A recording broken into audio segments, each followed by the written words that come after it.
Hi, and welcome back to Season 5, Episode 1 of The Canary Room. Well, what have we got in store for you today? Return of some of the features from last season. So we've got the to-do list for January. We'll focus on some of the things that I've been doing to try and get the birds in condition for the breeding season. We will also focus on a new feature, Pairs in Focus.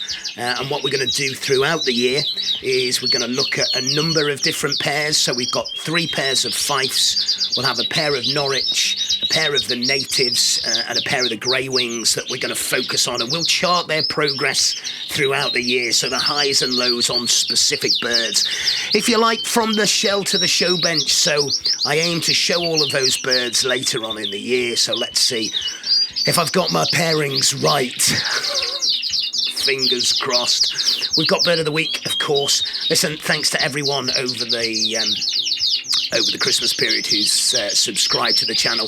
We have passed 12,000 subscribers. I'm absolutely delighted. You know, when I first started the channel, like 5-6 years ago now, I had no idea that we would get this far. So thank you for that. Of course, we'll be back on the road in this season. We've got an episode probably coming up next time out, another visit to Keith with his selection of fantastic Norwich. Always a pleasure to spend time in Mr. Ferry's company.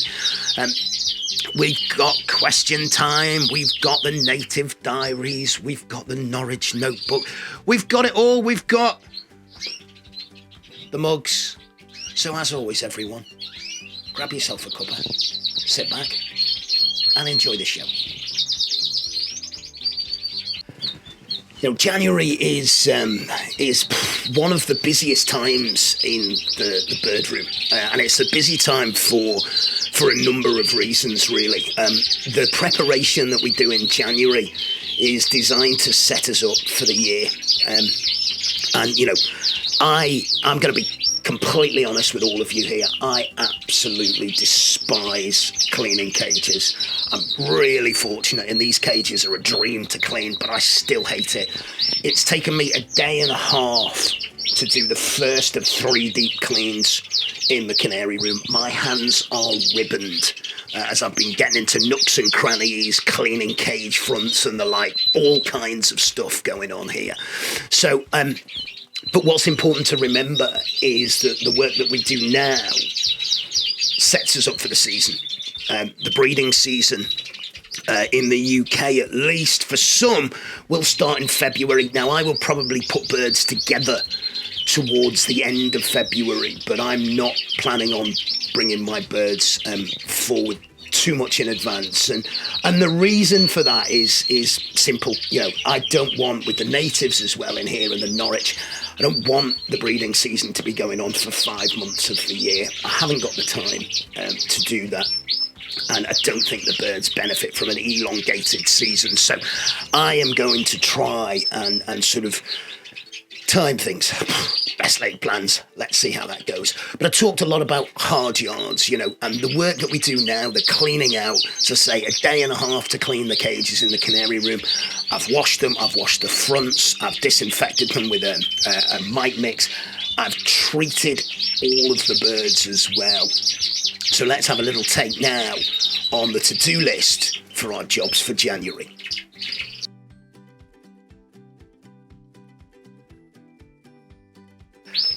So January, as I've mentioned, is about preparation. Preparation. Cut corners, you'll pay the price later on in the season. You know, the bird keeping game is a game of patience and hard work, and we shouldn't forget that. Conditioning the birds is, you know, three real areas of conditioning. You know, cleanliness and hygiene is paramount, absolutely paramount. So we have deep cleaned all of the cages. We've done that for the first time in January. In the first weekend of January, all of the cages have been deep cleaned. I'm using Clean and Clear Checkmate. I've got into all the nooks and crannies. I've washed down all the cage fronts. I've scrubbed with wire brushes all of the perches. I've soaked them in an anti-mite treatment, and I've cleaned all of the drinkers as well. So cleanliness and hygiene, number one. You know, floors being cleaned over. Everything in the room has been cleaned over.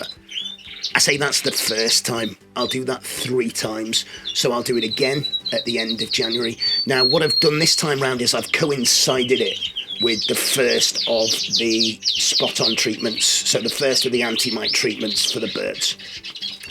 So the first treatment's been done, and I've cleaned the cages at the same time. And to me, that kind of makes sense. You know, you want to get any birds, any mite that might be living on the birds, and then you want to make sure if there's any mite in nooks and crannies that you're getting them as well. So the second treatment of Spot On will be in about 2 weeks' time, and I'll do another deep clean. And at that stage, I'll also use, for the first time, a smoke bomb.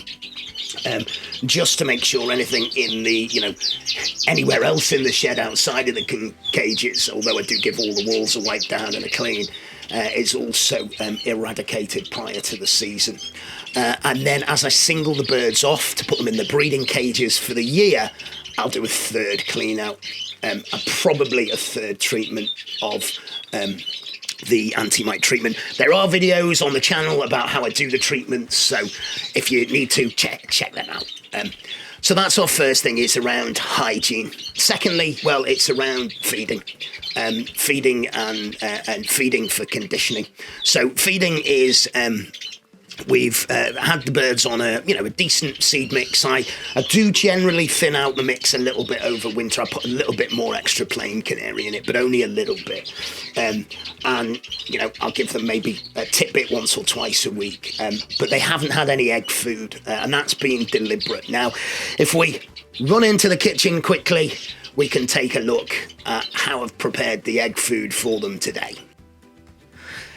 So the egg food recipe doesn't really change that much year on year. I've made some additions over time. I don't have any kiwi today, and I don't have any kale, but I'm using broccoli, I'm using apple, I'm using carrot, and I'm using garlic. I've also got some granulated natural seaweed in there. I'm adding some grog that will help with the prevention of black spot throughout the year.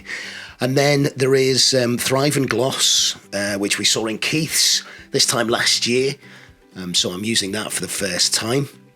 And I will be adding Pearl Morbide and some whole wheat couscous. So that's the kind of the main recipe for this year. I will add kiwi in as well, and I will add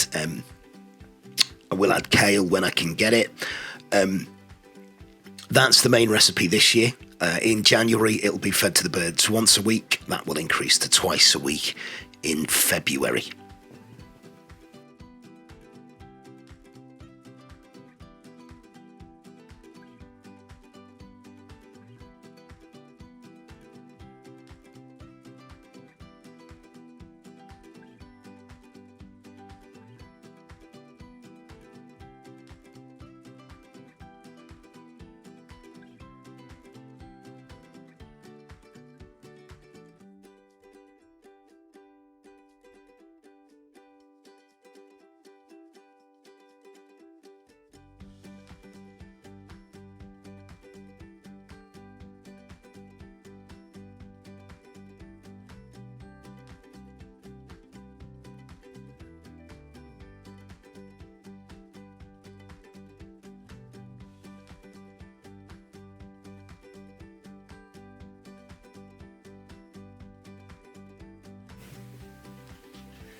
And that's the finished mixture.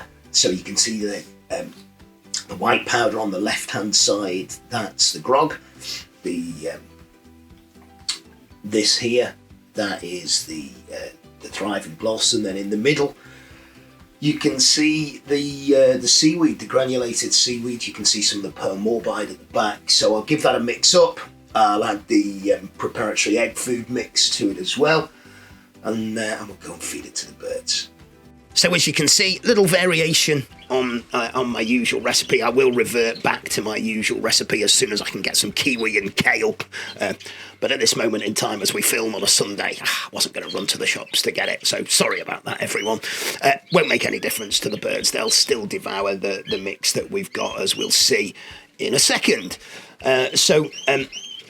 really conditioning and feeding is important. And then the third thing really for January is our lighting. We use artificial lights in the canary room to increase daylight hours. At the second week in January, I think we're on about 10 hours 45 minutes now. That'll move up to 11 hours 15 by the end of January. So by the end of Feb, we'll be around about 12 and a half, 13 hours. And so between 13 and 14 is where you want the lighting to be for breeding. So our to-do list in January is all about, fundamentally conditioning and hygiene. And I can't emphasize this enough. Don't cut corners. Don't cut corners. Don't try and move things on too quickly. If I know some people advocate sort of, just increasing the light all at once. I've found if I've done that, and it's years since I have, you'll throw birds into the moult. So gradual, steady, methodical, don't cut corners. So January's also a time to finalise our pair selections. Now, the weather in the UK at the moment is up and down. We had a really, really mild Christmas period, and then we've had a cold snap. And that has, with the native birds, it's taken its toll. Canaries, touch wood, we lost a Norwich hen, an over-year Norwich hen, but everything else seems to have overwintered okay. They've had their treatment of baycocks, so that's gone through, and we're in the process of just building them back up now. So selection for the Fifes, first and foremost, the Norwich, it's a stud in development, as is the Grey Wings. So same principles apply. And if you look on our YouTube channel, you'll see that there's a video, the principles of pairing, and I apply that to all of the birds. So although Fifes are the example given, it transcends all variety of birds. So if you haven't, check that out as well. So when I'm looking at pairing, I'm looking at, a number of different traits. I'm looking at the model. I'm looking at vitality. I'm looking at pedigree. I'm looking at the future sort of direction that I want to take the stud in. So this year with the Fifes, we're doing things slightly differently. And as I've spent time, in the company of greats over the last 12 months, I think it would be folly not to pick up things, not to learn things, not to, to see what those people do. So fascinated by the time I spent with Nick and Anna-Lane Barrett around, the pedigree and the breeding of their birds. And obviously to maintain that sort of vitality amongst the stud, then you need a volume. And that's been one of the key drivers really for me this year in the selection of Fifes. So including the four sort of cinnamon pairs, there will be around about 35 hens this year and 25 cockbirds. Now, I will be running a number of pairs of Fifes, around about 12, 14 pairs of Fifes. Now, I don't normally pair breed. I'd normally run one cockbird over, a number of hens. And there's two reasons really driving my decision to pair breed this year. One, the overall quality of the birds. As I look at and review the birds that I bred last year on the Fifes, the standard has improved. I've kept 6 flighted cockbirds, and the progeny of those young are outstanding. So they've earned their right to stay in the room because of what they've bred. If I look at the dark line in particular, there will be 4 yellow cockbirds and 4 buff cockbirds, and that's mirrored in the light line as well. And the sort of 2 premium birds, they're just out of shot. We've got a heavily variegated yellow cock and a heavily variegated buff cock, and they are related by a hen blue 35. And that is been an incredible bird. It's bred some wonderful birds for Gerald, and I was fortunate enough to get it last year, and I've got a number of the offspring of it and have had for a number of years now. So that's a sort of foundation bird in this line. And then of the 6 dark cocks that we've retained, so there are 3 yellow and 3 buff, 5 of them are bred out of the heavily variegated yellow, and 1 of them is bred out of the heavily variegated buff. Now, it's, I've visually selected them, and then I've looked at the pedigree, and that's just the way that it's rolled. But some really, really nice birds there. There are a couple of full brothers, 3 full brothers, and then another 2 half brothers, and then an unrelated cock. And the unrelated cock, who's out the heavily variegated buff cock there, he's going to be part of our Pairs in Focus feature. Really nice bird, late bred. So didn't get to show him, but a lot of quality, awful lot of quality. Like that, and I've got a couple of really nice hens who I did show, which will be sisters to pair with him. So that's that line set. And then with the light birds, then I've got again 4 light cocks and 4 light buff cocks rather, and 4 light yellow cocks. So they're really the foundation. Couple of the birds, cock birds, will get 3 hens, some will get 2, majority will just get paired up. And the reason that I'm pairing them up is, as I say, is twofold. One, the quality's here. So, normally you'd run, your best cock over multiple hens to try and get the genetic pool right. And I've got the quality birds to work with. And the second reason is a work-based reason.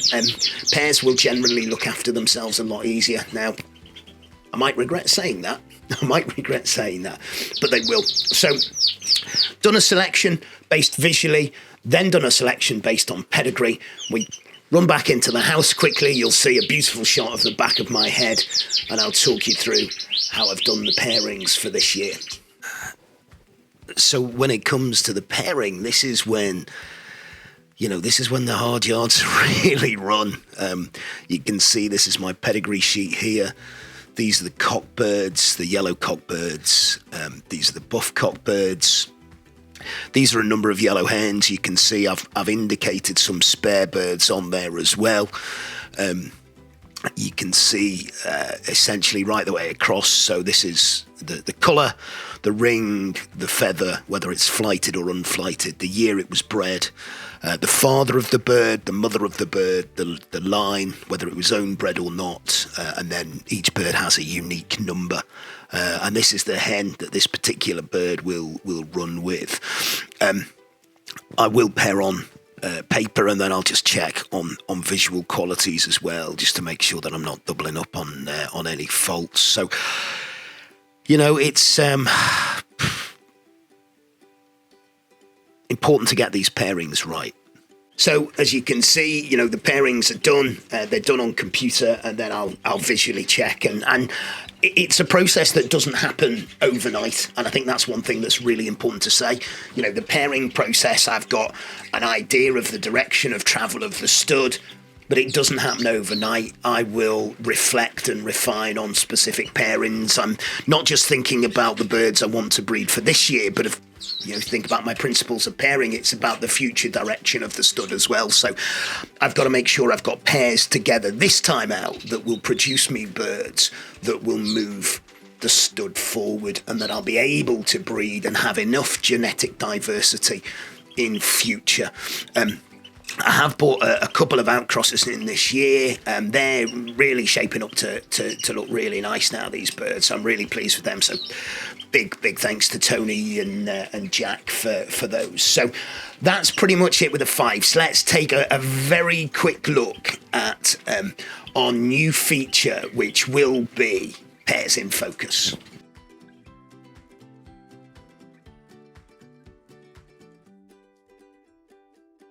So our new feature, Pairs in Focus, actually came to me by a couple of you contacting me and saying, it'd be really good to have a look at, certain pairs, why you've put them together, and to track their progress and that of their young throughout the year. So I thought, why not? Sounds like a great idea. So it's our new section. Over the course of the next few weeks, we will get to see all of the pairs. that we're going to focus on throughout the year. This is a bird I've just mentioned. It's a heavily variegated yellow cockbird. It's actually going to go with 2 hens. You can see that it's not behaving because it's on camera now, so of course it's not behaving. A fair amount to like about this bird. It's a nice short fife, and it's got really, really nice type to it. Now, as we move throughout the season, what we'll do is we'll charter the progress. We will focus in every episode on 1 or 2 of the pairs, and we'll catch up with them throughout the season, and we'll catch up with their young. So from a fife perspective, we're going to focus on 3 different pairs. We're going to focus on one of the pairs from the cinnamon line, we're going to focus on a dark pair, and we're going to focus on a light pair as well. We will focus on a pair of Norwich too. There's a really, really nice yellow Norwich cock that we got from Keith, and a buff hen, so we'll focus on that pair. And then native-wise, we'll focus on one of the pairs of bullfinches, and we'll check on their progress throughout the year as well. So something a little bit different for the show, hopefully something that you'll enjoy. From something different to something familiar, it's time for Bird of the Week.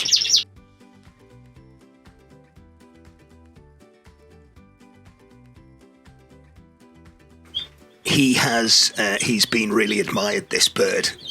It is our northern bully Goldie hybrid. He's a vicious little beast. As I've caught him up and put him in the cage, he's taken a fair old chunk out of me, which is his prerogative, I guess, but nice and steady. Lovely, lovely bird, absolutely delighted. Indebted to my good mate Shane for the gift of him, real treat. And he'll see his days out here. He's just a thing of beauty. He's got a bully whistle on him, so he's not Goldie muted, but he's got noted rather. But he's got a bully whistle on him. A stunning specimen, of which I'm delighted to own, and may he have a long old life here in the Canary Room. He's an absolute beauty, isn't he?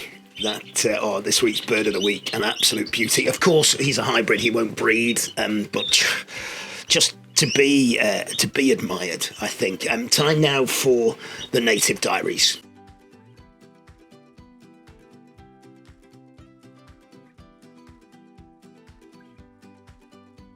Difficult few weeks in the bird room since you were last here with the natives.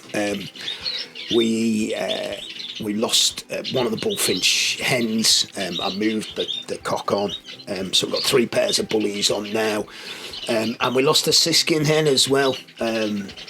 She just balled up. Put a bit of warmth on her, but when they show that signs, because they're so small. So we got 3 pairs of bullies on for next year, so that's made me think about things a little bit, as it always does. I'm indebted, absolutely indebted to a chap called Tony Curl. So Tony, thank you very much indeed. Tony has made all my new cage fronts for me. You'll notice they're not on yet. I am painstakingly going through the process of undercoating them, making sure they're properly sprayed, properly treated. So by the end of January, beginning of February, certainly before I pair everything up, the new cage fronts will be in place. And Tony's also made me some punch bar dividers for the cages, which is going to be really important, particularly with some of the siskins, certainly with the bullies as well. You want them to be able to see, but sometimes the cockbirds can be a bit aggressive. So we're down to 1 pair of siskins and a siskin cock. We've got 4 pairs of red poles and a spare red pole hen. So anything can happen still with them. And we've lost a couple of goldies as well. And I think, unfortunately, we've lost 2 goldie cocks. So we've got 2 goldie hens. I've managed to get another cock sorted. He's not in yet, but hopefully he will be in before the start of the breeding season. We know we've got plans to build a couple of flights. I haven't got round to building them yet. Want to focus on in here first. The need, if you like, was because of the number of pairs of British that we've got. That need, unfortunately, seems to have taken care of itself. So, 3 really nice pairs of bullies on. There's a nice pair of Siskins there, the normal Siskins. We've got a pair of linnets here as well behind me. They're in really, really good condition. And then we've got, at the moment, we've got the Norwich hens in one of the flight cages as well, and we're just overwintering them. The poles, what I'm tempted to do is where we build the garage flight in between the garage and the canary room, and what I'm tempted to do is go through into the garage and put the Goldies as a trio. With an inside flight and an outside flight, so there'll be plenty of space for them. And then use the other flight either for a couple of pairs of the poles or a pair of the poles with an extra hen.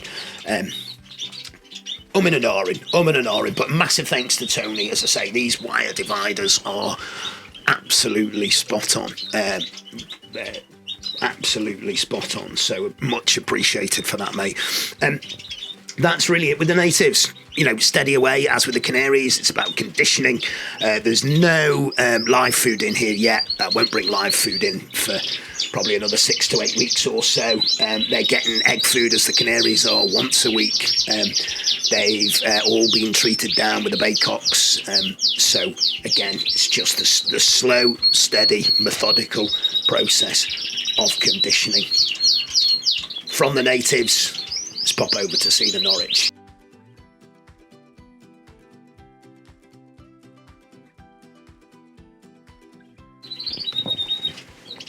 Similar picture with the Norwich. We're going to have 6 pairs of Norwich. Some of the cocks, I think 4 of the cocks are still together. I have just started the conditioning of them, so I'll be mindful of that. I don't want them getting overly aggressive with each other. I will, once I've got these cage fronts done, the top 3 cages here, so there's one just out of shot, there's one here which you can see, this has got a buff cock in it, and there's one here, this has got a 5 cock in it at the moment, but these bank here of 6 cages, so they're 16-inch cage fronts on them, so just over 32 inches in length as a double breeder. They will be our Norwich breeding cages for the year. Now, last year, went early, disappointed. Went early with the Norwich, lots of clear eggs early on. So this year I am going to leave the Norwich hens in the flight until March. I'm not going to move them before then. I will single the Norwich cocks off probably towards mid-February time. They'll just be in these double cages. And I'll give them a little bit of wheat germ and just try and get them really, really advanced. And see if we can't get them into good nick.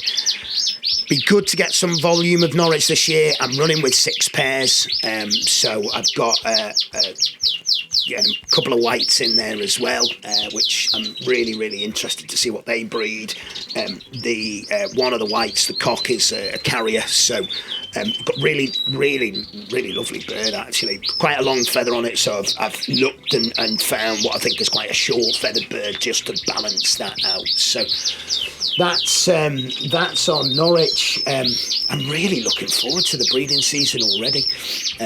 Still a long way to go, but I think you can possibly hear in the room there's quite a bit of noise, although I've just said that and everything stopped singing. There is quite a bit of noise considering it's very early January still, so birds coming on into condition really nicely. I mentioned in the last episode that our new colours, well, we were down to one variety of the new colours, and that is the case. We've just got the grey wings, the red-black grey wings. Beautiful bird, these, absolutely stunning. So they're our new colours. We've got 3 pairs of those. So we got 2 pairs in last year, and I've let all but one of those birds go. I've kept the young, so I've got a bit of genetic diversity there, and hopefully I'll be able to start a line going with nice markings on them. They're all together at the moment. I will run them as straight pairs. got to still think about where things are going to go in the canary room at the moment. So as I pair birds up, what goes where, and making sure that there are a number of cages still for young.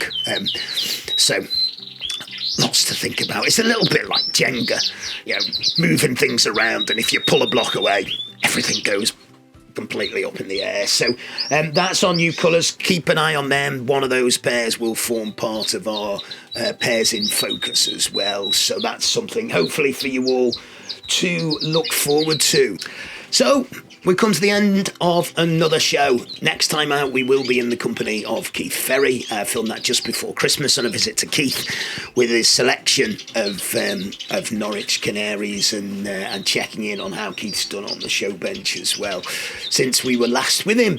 So something to look forward to. If you haven't subscribed to the channel, please hit the subscription button, hit the notification bell, so anytime a new episode comes out, you'll get a notification. If you can, and you're able to, on the homepage of our YouTube channel is a donate button. If you're able to, it's very much appreciated. Everything that you donate to the show goes back in to putting the show together. So the show is not run for profit, it's a hobby. I'm very much looking forward to taking you on a variety of different tours throughout the year. We've got a number of people that we will see in season 5. We've got a number of return journeys to make. We've got new journeys to make, new friends to make as well. And possibly, who knows, to be confirmed, later in the year we will be international. So we will be going internationally with the Canary Room, all things being well. Thanks for watching, everyone. Until next time.